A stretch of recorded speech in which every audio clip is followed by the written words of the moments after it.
여러분 안녕하십니까. 전은식 변호사입니다. 이 자정이 불신죄라서 벌써 수요일 새벽입니다. 제가 아까 자정 전에 밤 9시경에 방송을 준비하는 중에 예산안이 통과됐습니다. 8시 반이던가요? 여당과 친여당 군소정당들이 만든 4+1 협의체라고 그러죠. 이 이상한 협의체가 합의한 수정안인데 오늘 밤 국회에서 그 수정안이 의결됐죠. 이 의결한 내년 예산은 무려 512조 2,500억입니다. 올해 469조 6천억. 다들 잊고 계셨죠? 올해 예산 또 469조 6천억. 이 예산보다도 43조 가까이 늘어나는 것입니다. 정부 권한인 513조 5천억에서 기껏 1조 2천억을 깎은 거죠. 이제 2년 연속 빚을 내서 재정 확장 정책을 쓰게 됐습니다. 참 대단들 합니다. 세금 올리고 또 돈 모자라는 건 빚을 내서 쓴다는 이 초거대 예산의 용도를 제대로 아는 국민들이 얼마나 될까요? 아마 1%도 안 될 겁니다. 어제도 제가 말씀드렸지만 기껏 소득주도 성장을 뒷받침하는 노인 일자리 예산 아마 21조던가요? 그리고 북한 퍼주기, 공무원 늘리기 뭐 솔직히 더 말하고 싶지도 않습니다. 지금 징벌적 부유세라는 종부세를 얻어맞은 이 강남에 특히 집 한 채 갖고 있는 아파트 한 채 갖고 있는 은퇴 노인들 말입니다. 이 은퇴한 가장들이 오늘 생중계한 국회 본회의를 보았다면 어떤 심경이었을까요? 오늘 한국당의 태도는 정말 이해하기 어렵습니다. 동시에 상정한 한국당 수정안이 있었는데 그 통과된다고 보고 동시에 상정한 겁니까? 그 수정안 또 기껏 13조 감액한 499조 규모였습니다. 그런데 토론자로 나선 조경태 의원은 10여 분간 침묵 시위를 벌였더군요. 그리고 그로써 모든 게 끝났죠. 표결이 진행되는 동안 한국당 의원은 그저 알아듣기도 힘든 구호를 질러댔는데 그게 무슨 소용이 있는가요? 그건 보여주기식 쇼라고 할까요? 그 장면에 야당의 결기는 솔직히 보이지 않았습니다. 이런 게 대유투쟁인 겁니까? 어쨌든 여당인 민주당의 태도는 정말 놀랍습니다. 국회 관리도 깡그리 무시하고 야당이 설마 그렇게까지 하겠는가라고 만연히 생각한 걸 그냥 밀어붙이더군요. 그런데 말입니다. 제가 정말 나무라고 싶은 건 이런 말도 안 되는 예산에 의회의 누구도 한 사람도 제대로 따지지 못하는 현실입니다. 그래서 예산안 통과를 지켜보면서 한국당 의원들도 진정한 보수주의자는 없다는 걸 다시 한번 절감합니다. 국회는 이제 국회가 아닙니다. 한국당 의원들에게 제가 한 말씀만 드리죠. 이왕 말이 나왔으니까 말입니다. 레이건은 레이거노믹스로 미국 경제를 다시 살린 대통령으로 평가받습니다. 그는 후일 자서전에서 이렇게 썼습니다. 나는 1960년대에 이르러 진정한 적은 거대 기업이 아니라 거대 정부라는 사실을 깨달았다. 그러나 20년 뒤에 레이건이 대통령이 되었을 때, 그래서 기회가 찾아왔을 때 그는 정부의 규모를 줄이는 데 성공하지 못했습니다. 폴 존슨은 모던 타임스라는 책에서 레이건은 미국 정치에서 볼 수 있는 이분화 현상, 그러니까 공화당이 집권하면 의회는 민주당이 다수당이 되어서 견제를 하도록 하는 그런 경향 때문에 레이건은 실패했다고 쓰고 있습니다. 이처럼 한번 비대해진 정부를 줄이기는 정말 어렵습니다. 공무원을 줄이기는요, 기업에서 해고하는 것보다 훨씬 더 어려운 법이죠. 한번 베푼 복지를 줄이는 것도 마찬가지입니다.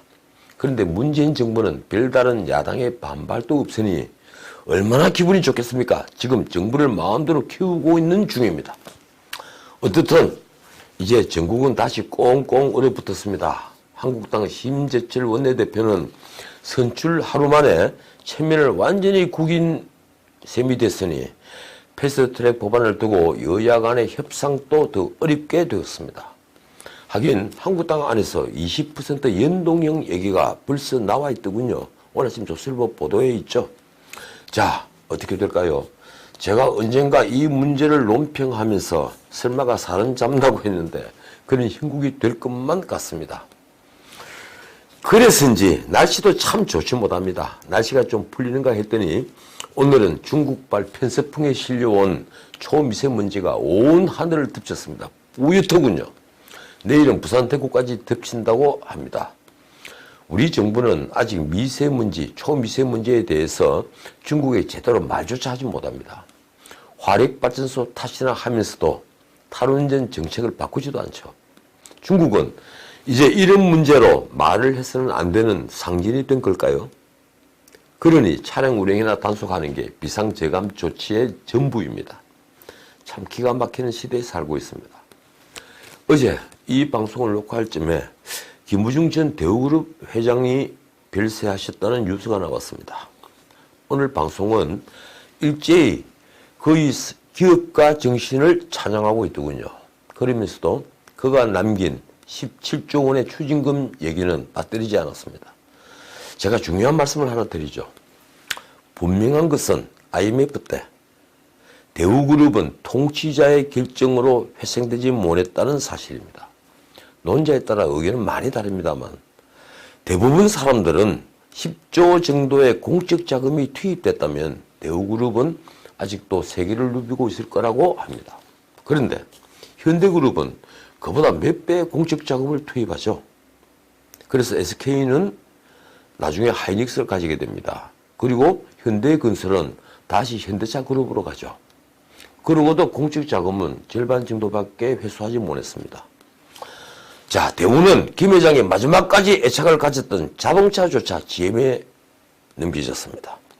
GM의 하청 공장이 된 거죠. 그 결정으로 결국 현대는 살고 대우는 죽었습니다.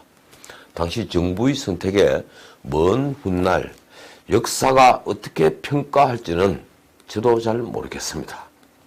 대우그룹은 한때 재계 2위였죠. 그래서 자산 78조 원, 매출이 61조 원, 41개의 계열사, 해외 고용만 15만 2천 명에 이르고 수출이 186억 달러로, 이건 이제 파산 직전입니다. 수출이 186억 달러로 우리 수출의 14%를 감당했습니다. 김 회장이 쓴 세계는 넓고 할 일은 많다는 책은 여러 기록을 가지고 있습니다. 저불 회장이 낸 책이 베스트셀러가 된 게 하나죠. 또 하나는 그 책은 최단기 밀리언셀러로 지금 또 기네스북에 올라 있습니다. 대우그룹도 최초 신화가 수두룩하죠. 시드니에 최초로 해외지사를 연 게 1969년이군요.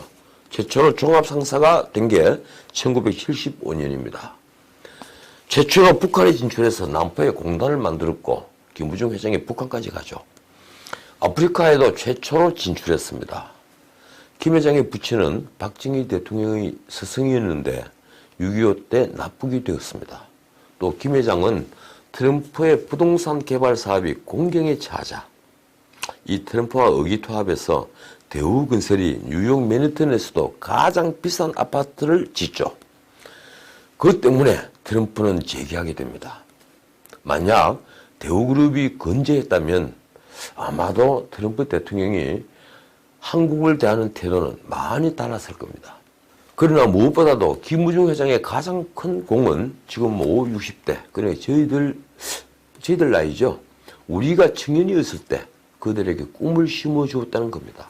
많은 청년들이 세계에 도전을 했고 지금 또 활발하게 활동하고 있습니다. 그는 진정 거인이었습니다. 삼가 김부중 회장님의 명복을 빕니다. 자, 다른 뉴스입니다. 이 김정은이 도발에 다급해진 트럼프 대통령이 최후 통첩을 보냈습니다. 2년 만에 미국이 요구해 유엔 안전보장이사회가 미국 시간으로 11일, 그러니까 지금부터 한 하루 반 뒤에 열리게 되는 것이죠. 트럼프가 트위터에 북한이 적대 행위를 하면 모든 것을 잃을 거라고 경고한 지 하루 만에 안보리 소집 요구를 한 겁니다. 김정은이 13번이나 미사일을 쏘아도 작은 미사일이다. 그 뭐 어느 나라나 하는 거다. 누구나 하는 거다. 이렇게 말하며 대놓고 김정은을 비호하던 때와는 트럼프는 확연히 달라졌습니다. 그러니까 한국 안보 문제라면 트럼프도 별 상관 않겠는데 ICBM이나 SLBM을 쏜다면 문제는 다르죠. 즉 김정은이 레드라인을 넘는다면 트럼프는 ICBM을 개발할 시간만 벌어졌다는 미국 조야의 비난에 직면할 테니 대선을 앞둔 트럼프로서는 그건 도저히 참을 수 없는 상황입니다. 결국 트럼프의 이번 안보리 소집은 중국과 러시아도 끌어들여서 대북 제재를 강화하는 한편 만약 북한이 도발했을 때 미국이 즉각 북한을 응징하는 통로를 확보하겠다는 거죠. 그러니 이번 안보리 소집은 트럼프의 최후 통첩이 되는 겁니다. 자, 문 대통령도 움직입니다. 오는 24일이죠. 중국 사천성 성도에서 열리는 한중일 정상회의에 참석차 23일 중국에 갑니다. 언론은 한중 정상회담과 한일 정상회담이 성사되는 것인지를 더 주목하고 있습니다. 얼마 전 트럼프와 30분간 전화통화를 한 문재인 대통령은 시진핑을 만나서 자신이 중재자 역할을 할 수 있으면 하는데 성도에는 리크창 총리가 오기 때문에 아마도 중국 측과 조율에 애를 좀 먹는 것 같습니다. 청와대는 문 대통령이 베이징에 갈 가능성도 열어두었다고 했습니다. 문 대통령은 지소미아 종료를 유예한 뒤로도 도무지 진전이 없는 한일 관계를 풀기 위해서 아베 신조 총리를 만나는 것도 매우 중요하겠죠. 그래서 이래저래 바쁘게 됐습니다. 과연 한중, 한일 두 정상회담이 성사될까요? 그래서 문 대통령에게 다시 한번 중재자 기회도 주고 또 한일 관계도 풀 수 있는 열쇠도 주실까요? 글쎄요, 저는 좀 회의적입니다. 어차피 시진핑은 황제 노릇에 맞들인 사람이죠. 그가 문 대통령에게 중재자 역할을 주지도 않을 테이고 더욱이 김정은은 우리에게 뭔가를 받아내지 않으면 어떤 기회도 주지 않으려 하겠죠. 설령 한중 정상이 만나 두루뭉술하게 비핵화에 동감한다는 식의 말이나 해본들 그게 무슨 소용이 있겠습니까? 오늘 언론은 두 정상이 만나면 마치 북한의 추가 도발에 제동이 걸릴 듯이 보도를 하고 있던데 저는 두 정상이 만나 북한에 무언가 언지를 줘본들 아무 소용이 없다고 생각합니다. 오늘 미국에서 낭보가 하나 들려왔습니다. 이전에 말씀드린 대로 미국 의회가 트럼프의 철군 협박에 제동을 건 겁니다. 정확히는 상하원 군사위원회죠. 위원회는 현재 주한미군 28,500명을 행정부가 임의로 줄일 수 없도록 묶었습니다. 한 명도 못 줄인다는 겁니다. 현재는 22,000명까지 그리고 6,500명을 트럼프가 판단해서 줄일 수 있도록 되어 있죠. 자, 이제 방위비 분담금 협상에서 트럼프의 카드가 하나 없어진 셈이 됐습니다. 물론 이번 군사위원회 결정은 상하원 표결과 트럼프의 서명이 있어야만 효력을 발휘합니다. 짧게 다른 뉴스 하나 보죠. 김기현 하명 수사로 선거 개입 의혹 사건을 수사 중인 검찰은 이제 조국과 황운하 소환을 앞두고 있습니다. 조국 소환이 더 급하죠. 특히 조국은요. 유재수 감찰무마 사건에도 감찰을 중단시킨 장본인인데다가 백운우 박영철 두 비서관이 책임을 조국에게 미뤘기 때문에 전에 말씀드린 것처럼 삼면초가입니다. 그런데 이번에도 조국은 포토라인에 서지 않을 것 같은데 포토라인이 없겠죠. 이제 언론의 관심은요. 그것보다는 그가 묵비권을 이번에도 행사할지에 쏠려 있습니다. 아마도 그는 이번에는 입을 열지 않을까요? 백운우 전 민정비서관은 나는 조국 수석이 의견을 묻길래 말했을 뿐이다 이렇게 얘기를 하고 박영철 반부패 비서관은 백운우 비서관의 얘기를 들어서 조국 수석에게 얘기했을 뿐이고 조국 수석이 다 결정했다 이렇게 얘기를 합니다. 자, 어쩌면 이 백운우 박영철보다 또 다른 사람이 야속하게 느껴져서 아마 그는 입을 열지도 모르겠습니다. 이제 조국 드라마는 어떻든 산막의 끝으로 가고 있습니다. 그렇지만 드라마는 계속되죠.